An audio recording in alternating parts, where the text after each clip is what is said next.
time to take a visit in the book Nook. How are you doing, Brent? Doing very well. How are you doing today? Good, thank you. Excited about some of the things we're talking about. We'll get to Great Gatsby in a few minutes. But the first of all, kind of going back a little bit, I guess, back and forward kind of thing? Well, yeah, a little bit of everything. I have what's considered a new album by Glenn Campbell, but it may also be his last album. Glenn Campbell has been dealing with some health issues, so he's been talking about, maybe doing his last concert tour, his last shows, and this is considered what's being called his last album. Basically, it's him re-recording some of his better-known songs.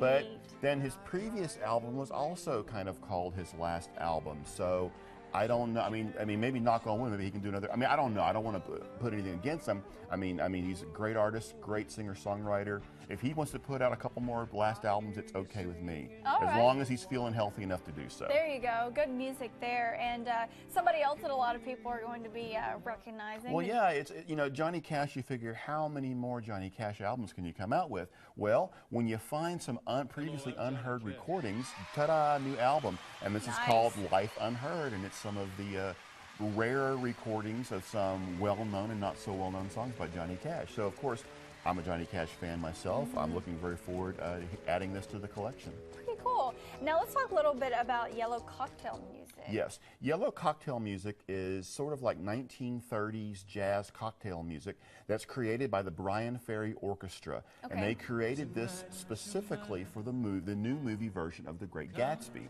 which also featured a fantastic soundtrack album on its own, not only of the Bryan Ferry Orchestra's music, but also some modern pop stars and hip-hop stars recording songs also for that soundtrack.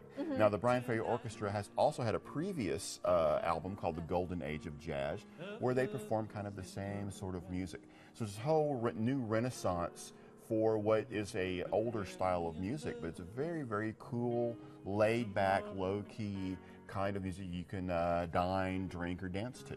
Okay, kind of calm you down a little bit, which we probably need a lot more of that in our life. I mean, it's got some melody, it's got some rhythm, but it's also kind of smooth and kind of soft and kind of, it's pretty in its own way, but it's also a little jazzy, And that's in The Great Gatsby, and you were talking a little bit about the pop music that was in it. I saw the movie, and I noticed probably the Bryan Ferry music, and then all of a sudden it picks up and Jay-Z singing. Exactly. They'll be doing the big band, and then somebody will pop in with a vocal, and then they'll go back to. And so a lot of the music, some of this music you'll hear kind of in the background while characters are talking. Some of it you'll see them dancing, drinking, and that sort of thing. So that this CD has all of that kind of mixed in. This is more music from The Great Gatsby, so you can almost consider it a second soundtrack album from that movie. Pretty cool. Now, Carrie Underwood, you and I were just mentioning, this girl has literally blown up, and I think her album is even called the Blown Away Tour. Well, this is actually the DVD of this massive tour she just did, and so if you haven't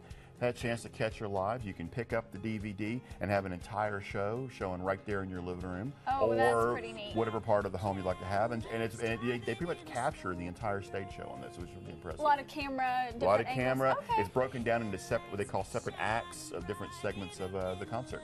Cool. Now let's move on to the books.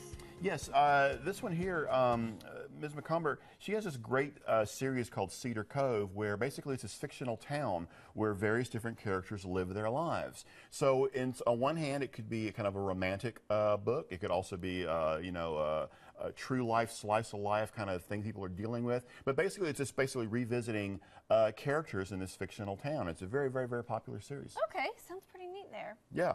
And this one? Now, this one, Black Country, is the sequel to a book called The Yard, and it is a Victorian-era Scotland Yard homicide squad doing crimes in the late 1800s. And so this is the sequel to The Yard. In this case, they have to kind of go out into the country to a smaller village to solve some crimes out there, hence Black Country. Okay. But also very atmospheric, a lot of fun. If you're a fan of TV shows like Ripper Street or Downton Abbey or whatnot like that, it's kind of that time period, and so it's just kind of a way to look back at the way life used to be. Okay, hey, that sounds really interesting, especially like those shows you were mentioning. Yes. And this one? Fiend is a story about, it's about a drug addict who's the main character, and he wakes up one morning and finds that a young girl is eating a dog, and he's like, oh, it must be the drugs kicking in. But oh, no, wait, she's a zombie. So essentially, it's the zombie apocalypse through the eyes of a drug addict who says, oh my gosh, this is the greatest thing that ever happened to me because this is what I need to kick me into gear to change my life. Well, I would think so. Yes, so I can become a hero in this new world. Okay. And so basically, it's a redemption story, him using the apocalypse as a way to change his character for the better. Wow. Very weird, so yeah. It's a lot of fun, yeah. A lot of twists in it, yeah. 90% of everything. 90% of everything is a behind-the-scenes look at the shipping industry, how basically the cargo container is the thing that unites this world together. Okay. We grow food here, we ship it overseas for them to eat over here, we take their food, ship it over here for us to eat over here. We're just moving and selling. Basically, wherever we can get the most money for something, that's where we're going to move it to. Okay. Yeah, so it's this really interesting look at how the global economy works. Which one's your favorite? Oh, well, I'm kind of torn between Fiend and Black Country. Yeah, we'll switch because I think Black Country sounds pretty interesting. Yeah, very interesting. Trade it out there. And I'm going to have to go with the Great Gatsby music. That's cool. I'm going to be listening, of course, to Johnny Cash, and I'll probably check out Glenn Campbell, too. Cool. We always appreciate your segments, and we can get all these things at Barnes & Noble. That's correct. Perfect. Thanks again for the Book Nook. Thank you very much. Stay with us. We'll be right back.